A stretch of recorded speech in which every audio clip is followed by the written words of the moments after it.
আজি আমি আহিলোঁ পথাৰত ধান চাবলৈ বুলি। দেখিছে এফালে পূৰা পানী পানী তো মানে কেনেকৈ ধান দাব ক'ত থ'ব মানে ক'বই পৰা নাই।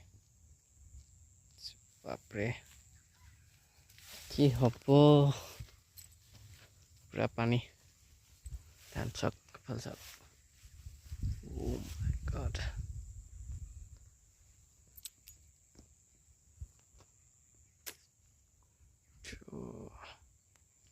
এফালে দেখিছে এখন পাহাৰ, অৰুণাচল পাহাৰ একদম কাষতে লাগি আছে।